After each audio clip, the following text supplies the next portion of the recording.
A lot of people around the country hit the panic button in Stillwater. Mike Gundy was not one of those people. We're going to be having a West Virginia versus Oklahoma State preview.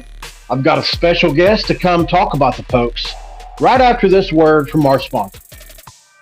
This episode is brought to you by Dutch Miller Automotive, where friends and family pricing means you get the best deal right up front on any new or pre-loved vehicle in stock every time. With brands like Chevrolet, Chrysler, Dodge, Jeep, Ram, Kia, Hyundai, Ford, GMC, Buick, and Subaru, the Dutch Miller Automotive family is always growing and ready to put you in the car or truck you've been searching for. Check out our inventory today across West Virginia at DutchMillerAuto.com or come in today to the home of friends and family pricing, only at a Dutch Miller Automotive store near you. This is for Cameron.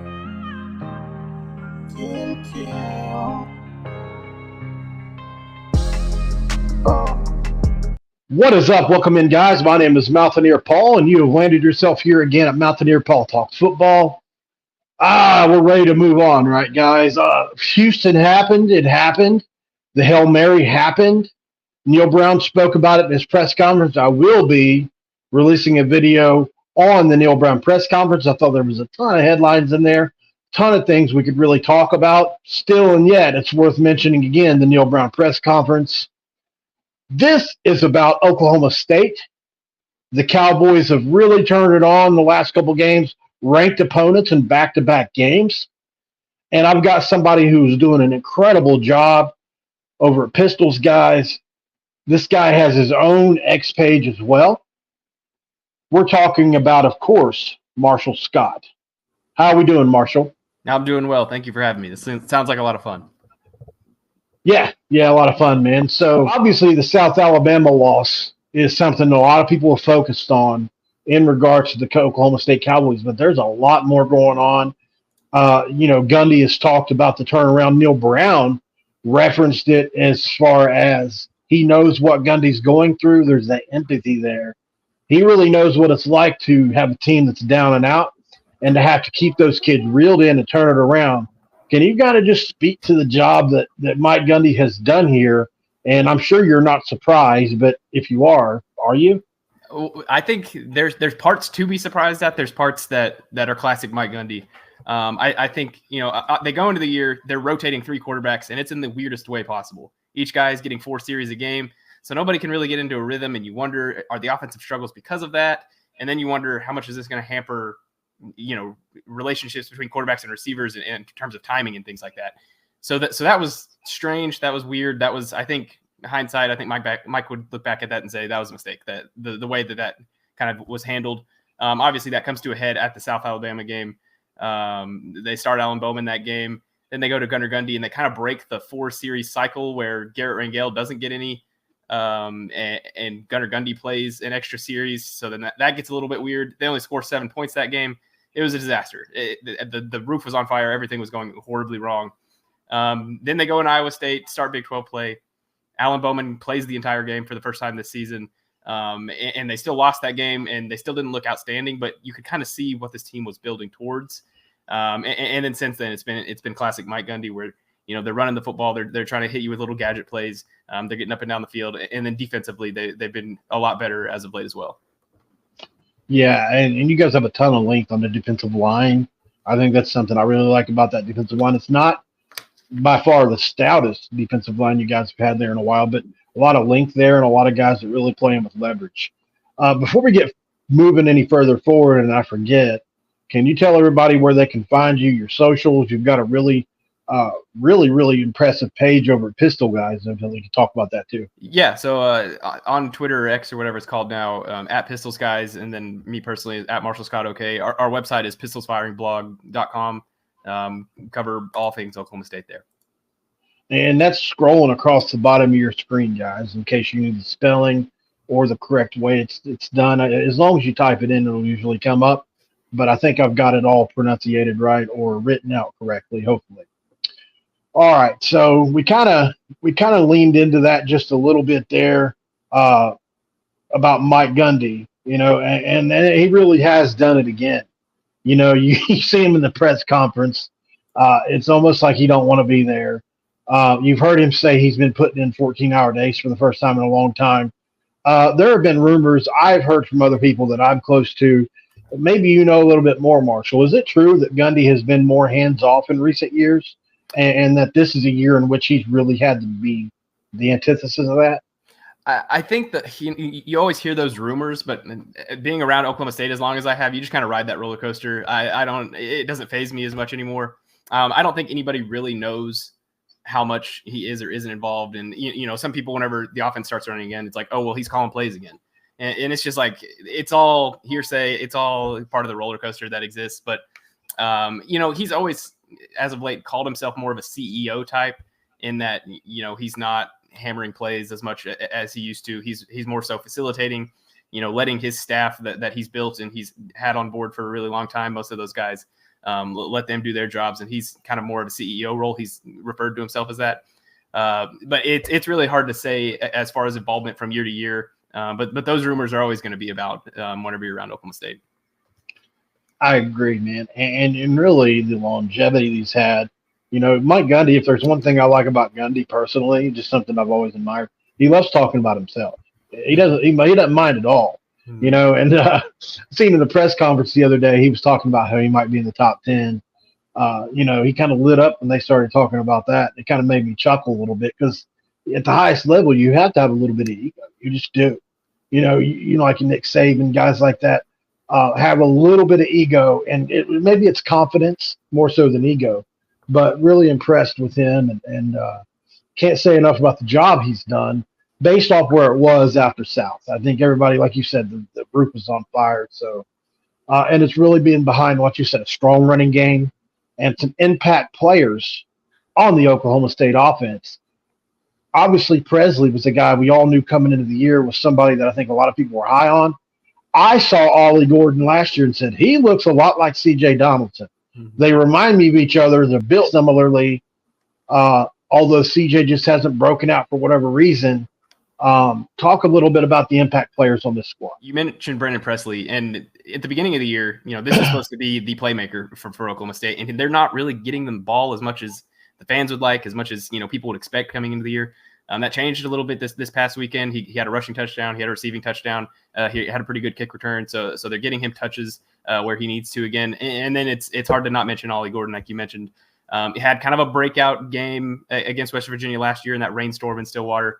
But this is a guy that Oklahoma State fans have loved pretty much since he committed because he's listed at 6'1".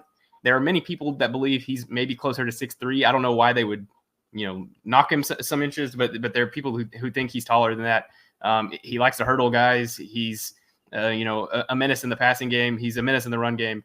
Only a true sophomore at this point. So there are a lot of people very excited about him. He became Saturday the first person in an Oklahoma State uniform since 1989 to have 100 receiving yards and 100 rushing yards in the same game. So that was back when Mike Gundy was the quarterback. It was Gerald Hudson. So it was the year after Barry. Neither. Wow. Yeah, the year after. Interesting. Barry.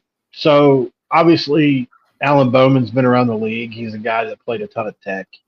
Watching him the other day, if he were my quarterback, I'd have a heart attack half the time because he throws off that back foot so much. Mm-hmm. But he's got so much arm talent that, you can see he's got the confidence to really sling some of that in there. We have a quarterback that reminds me of Bowman in that when he's on, he's really on, and when he's missing, he's missing. What has your opinion of Bowman been this year? And obviously, he's had some big games. He's also had some poor ones or some poor starts to games. Talk a little bit about him and what you expect from him going forward now that he's kind of cemented as the guy and is kind of, I think the offense is finally starting to pick up a little bit for you guys in the passing game. It's kind of weird because, Saturday kind of just felt like his third game whenever in reality it's Oklahoma State's sixth because that was the third time that he played the full game. But yeah, Gundy has mentioned in the press conference that, he's backing up a little too much. And I think some of that came with the offensive line was kind of in a rough spot to begin the year. So I think his internal clock is a little quick right now that he's thinking he needs to back out maybe a little bit before he actually does. But yeah, with the kind of skill players that Oklahoma State has with guys like Brendan Presley, with Ollie Gordon, Jaden Nixon out of the backfield, he's a speedy dude. It's really just a spot where they need a guy that can, play point guard essentially and dish it out to the open guys. Oklahoma State's always going to have skill talent on the outside. So if you can get a guy that can, manage things, and I kind of hate the term system quarterback because that implies that they're not really good. They're just playing well in the system. I think I think that could go a long way for Oklahoma State this year, just based on the skill talent that it seems like they have. Yeah, well, those in the coaching circles will say that's a public point of view. The system quarterback has this negative connotation associated with it. It's really not in coaching circles. If he can manage what they're asking him to do, one thing Neil Brown pointed out was, I guess, from a coaching standpoint, he's looked at it and said, okay, they've simplified basically everything on offense and defense. And we had to do that too. Coming into this year, we were asking our guys to do way too much. And I think in this day of the transfer portal and in the era where you've got so many new pieces from year to year that haven't been on the team, it's one thing to start a new piece that's been in the system. It's a whole other thing to be a part of a new team, and you see that all around the country. Imagine what your passing attack would look like if Richardson hadn't left. That kid's really broken out at TCU this year. He's going to be a problem going forward for them. You guys he was a good player. I'm surprised he left you guys. It's like a lateral move. I'm not sure exactly what was behind that. But I was thinking the other day, man, he would be a great piece for you guys to still have. But it's water under the bridge now. So you touched on the offensive line. What exactly was going on there that made it a little bit work in progress? Were there new starters, injuries? There were a couple guys banged up every now and again, but for the most part, it's been the group that OSU's had for really the last 2 years, which, there was a side of the fan base that was thinking, okay, well, this is like, these guys are mature now. Like, this team's going to take that next step. And then there was the other side of the fan base saying, well, these guys weren't very good last year. What makes, you guys think that everything's going to be fine this year? And so off the rip, the pessimistic side was kind of winning in that aspect. But they did bring in Dalton Cooper, transfer tackle from Texas State, was like an all Sun Belt type performer, had like 4 years of starting down with the Bobcats. He comes back home. He's from Oklahoma. And they finally gave him a start at left tackle, which is where he played at Texas State. And that kind of seems to be the point where things started to stabilize a little bit. He got injured in the Kansas game, but Mike Gundy said this week that he expects him to play, that everything will be fine there. But, it's probably not that simple that you move Dalton Cooper to left tackle and everything starts to get a little bit better. But from the outside, that's kind of what it seems. Right. Well, and sometimes just a quarterback, like you said, who has his clock sped up just a bit, a switch on his blind side can sometimes help with that. If he trusts that guy more, or if he's performing better, maybe he doesn't feel the pressure from back there as much, it can only help, especially if you're having issues there. So that's an interesting take on that. West Virginia, it's crazy how many different similarities there are on these teams between the two. West Virginia was a team last year that was going into their second year with the same offensive line. And now that same group has gone into their third straight year this year. And we had 2 offensive linemen that were out last week. We've got 4 former freshman All-American on this offensive line. And Zach Frazier is an All-American. Wyatt Milam's probably going to be an All-American, and Doug Nestor might push to be one. It's by far the strongest, part of this team. And they really struggled last week without the 2 starters on the left side. I think that was really evident, although they graded really high PFF in Pass Pro. Running game just did not work last week against the Houston team that, a lot of us thought we were going to bully on both sides of the line of scrimmage, and it did not happen. So obviously the last part of this on the offensive side of the ball, I think C.J. Donaldson and Ollie Gordon are very similar players to me. A little bit different body type. CJ's a little bit bigger, muscular-wise. Ollie's a big kid as well, but a lot more lean by my eye. A really explosive player. He got Big 12 Player of the Week honors, which I thought was really cool. And what a day he had. I know we already touched on him. Any more thoughts on Ollie and the importance of him this week? I think, it's hard to say because like they were rotating quarterbacks at the beginning of the year, they were rotating running backs too. Ollie wasn't getting a ton of touches. I think he had 2 or 3 carries against South Alabama, which, thinking back to this day where, he just, had that crazy game against Kansas is maddening. It's like, a lot of fans right now are saying, well, if Ollie would have been playing the whole time, then we'd be 6-0 right now. Or if one quarterback would have been playing the whole time, they'd be 6-0 right now. So right, I think he's a superstar in the making. I really do. True sophomore. You know, is going to have another year at this college thing after this, but you know, he's been a fan favorite ever since. And, you know, those fans that have kind of hitched their wagon to him, they're being proven right with his, you know, past 2 or 3 performances. I picked up on him last year. You know, he had signs last year. Mm-hmm. You know, and that number 0 obviously sticks out. He was wearing that last year as well. And to me, it was what shocked me was just in pads. I know I've said this twice already, but he looks like C.J. Donaldson in pads. They look so similar to me. So I think that was another thing that I picked up on as well. So obviously, it was much maligned. Obviously, you give up almost 30 to South Alabama. That defense, man, and you know, but you wrote an excellent article. I told you before we started recording. I read that thing. Like you said in your article, although PFF is not the be-all, end-all, it certainly indicates that you've got a trio of guys that are playing extremely well in the back end, and especially one guy that just nobody basically wants to throw at. Can you talk about them and also just the overall defense? You probably got one of the best linebacking groups in the league. It's not even close, in my opinion. I think there's probably maybe one other linebacking core you can point at that's really on par with Oklahoma State, in my opinion. Yeah, you know, so to start, I guess they switched to a 3-5 defense with Brian Nardo, bringing him in from Gannon University, the Division II ranks. So they've switched to that this year. They've been running a 4-2-5 from like Jim Knowles kind of started that before going to Ohio State, and then Derek Mason ran it pretty much the same defense last year. But it's kind of hard to tell. I asked Mike Gundy about this at the press conference on Monday. You know, why teams aren't throwing at the corners, and he said a little bit of that has to do scheme wise, just because of, you know, the 3-3-5 that teams are going to try and, you know, hit their inside guys a little bit more. But Corey Black in particular, he's a senior cornerback. Teams are hardly throwing him at him at all. During the 2 losses that Oklahoma State had, 2 passes got thrown Corey Black's way. So I you know, it might behoove teams, if you want to win against Oklahoma State, just ignore Corey Black entirely. Yet he's allowed 9 receptions so far this season. Among, you know, per PFF, among players that have played at least 190 coverage snaps, he's in the top 4. The corners aren't getting thrown at. Aside from Corey, they've got, I believe, Cam Smith, who's the other starter, is a redshirt sophomore, very young dude. And then they've got DJ McKinney, who's played more than Cam Smith, but Cam Smith is starting. They've kind of been rotating.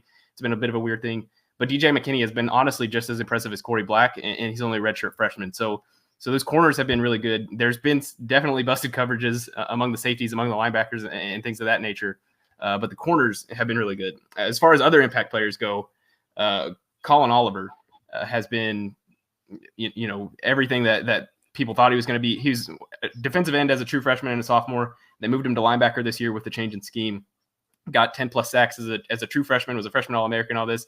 Kind of got lost a little bit in the shuffle last year. Just didn't have, you know, quite the sophomore season that maybe people thought, but he seems to be all the way back. Had 2.5 sacks against Kansas. He's really just like all over the field now that he's playing linebacker. People were kind of worried, you know, if he would get lost because, you know, he's rushing the passer is what he does so well. People worried taking him off the line of scrimmage would change much of that, but in passing situations, he gets to go, you know, crazy again. So those guys, Kendall Daniels is a huge safety. He plays that rover spot in the 3-3-5. He'll be over the top a lot. Had an interception against Kansas. He's an NFL dude. He's 6'4", just looks physically freaky out there. He looks like a defensive end playing safety and running with guys. So, you know, whenever things start to click with number him, 5. Yeah. Whenever things start to click with him, he's a freak. It's over. It's over. So those are the guys that really watch. And then Nick Martin, he's, I believe, a redshirt junior, redshirt sophomore, middle linebacker, first season starting, had 17 tackles against Kansas State. It's just Gundy loves this guy. Gundy loves guys that, you know, don't talk much, just love football. It was created in a lab for Mike Gundy. A little undersized, but he's not afraid to stick his nose in there. Terrific, man. Awesome breakdown. So I think we've covered pretty much all of it. Obviously, for the West Virginia side of things, I think, you know, the lines of scrimmage have been important in all games for West Virginia. We've been able to control the clock in every game we played, and to some extent, even Penn State a little bit. And I think we got away from that a little bit last week. And you know, Coach Brown talked about, you know, guys being off their landmarks because we run almost all zone, which is part of the simplification of our defense. Would love that we would run some more man, but we just don't. And I think against a guy like Bowman, who can be inaccurate, I think his zone could present some problems for him, but he can also, if he's on point, really pick that thing apart. I think it could go either way. It always going to depend on if they can get pressure on him or not. He's definitely no Spencer Sanders from an athletic standpoint. So I think that's going to be important in this game is can they knock not only the receivers off their landmarks as far as jamming them, but also Alan Bowman off his landmarks, because that's probably the most important thing for him right now in this scheme is getting to his spots and his drops. So we've talked about both sides pretty much. We've touched on important players. 3 keys to the game for me. What's it going to take for the Oklahoma State Cowboys, or maybe you think for the West Virginia Mountaineers, whatever you think. So just give me 3 keys. Yeah, to start, I think for Oklahoma, on the Oklahoma State side of things, getting Ollie Gordon going, that's proven to be the bread and butter of this team these last 2 wins that they've had. So run blocking has been well. They fit up. They haven't been great in short yardage situations. So if any of those come, that'll be interesting. But just on a baseline level, getting the run going. Another one I would have is turnovers. Oklahoma State picked off. It's not Skylar Thompson anymore. Jeez Louise. It's Will Howard. They picked off Will Howard. They're pretty much the same. They look the same. They picked him off 3 times to beat K-State. They get 2 interceptions last week to beat Kansas. And before that, they hadn't really created a whole lot of turnovers. So if Oklahoma State's able to rattle guys, able to pick up a fumble, get an interception, that'll be a big deal. And then lastly, I think it's getting Brennan Presley involved. He was all over the place against Kansas. And you mentioned if they're going to try and keep guys off their spots, moving Presley in motion, getting him the ball in unique ways. I think that'll be another, key to success for Oklahoma State's offense. Yeah, I agree. Obviously, stopping the run. I think in this game, in my opinion, you're going to want to make Bowman beat you. Until he rises up another rung, he's just not your best player right now. Not that he's a bad player. Yeah, he's just not your best player, and that would be one of the running backs, skill guys. So I think one thing West Virginia has done in every game this year is really play well on the lines of scrimmage. We rotate in 10 to 11 defensive linemen, and there's very little drop off in between 1 and 11, and it's the only time I've ever seen that as a West Virginia fan. So I think that's somewhere where we stand to an advantage. Obviously, the home field I think is going to be this isn't one of the 3, but the home field advantage and it being homecoming. Don't know if you've ever made it to Mountaineer Field, but it certainly, I think on a good day can easily be one of the 2 or 3 loudest places in the Big 12 to play in. It's a tough place to play. So I think that's, an important part of this. And number 2 for me would be what's Garrett Green going to do as an encore performance? Because if he can throw the ball like that consistently, our running games are going to come along. We get our guys back on the left side of the offensive line. At least one of them this coming week, which is our all-world left tackle, Wyatt Milam, who is just an elite player. So if we get him back, I think our run game is going to improve. And if Garrett can keep throwing that thing around, like I said, a few weeks back, it doesn't have to be 400 yards like it was last week. 250, 275, control the clock. With that running game, obviously, you guys remember Jalen Anderson from last year. He's still on this roster. He really tore you guys up for about 150. We need somebody to break out in this zone running scheme, and possibly, maybe it'll be Jalen again. Who knows? But I think, Garrett plays a huge part in the running game for this offense. He's finally about 4 weeks past that really bad sprain that he had. So that's my number 2 key. And then number 3 is our defense has to play better. Just generally speaking, we played the worst game I've seen us play in 2 years last week. We really held some good teams to TCU to 24 points. That's hard to do. They're a really good offense. We played well against other really good offenses. I think our defense has got to get back to their ways. We'll see if we can do it against a team that I think a lot of West Virginia fans are a little bit nervous about, because Oklahoma State in any given year, they've really put it to us a couple times. And actually, on homecoming, when Major Harris retired his jersey, I think that was, it wasn't last year, the year before last year, I was absolutely stomped us. I was there in person and watched it. and it was just an absolute decimation. Which that was the team you guys had. You guys won 10 or 11 games that year. Yeah, Fiesta Bowl. Yeah, that was the Fiesta Bowl team, and you guys had an absolutely dominant defensive line. I'd never want to see that defensive line ever again. That was some of the best defensive lines I've ever seen in person. So thankfully, you don't have that this year. But yeah, so our defense has to play better, and I think it will. I think we're gonna make it hard on you guys to run the football. I really do. I think they're gonna make Bowman beat them, but we'll see. You never know. You guys could impose your will.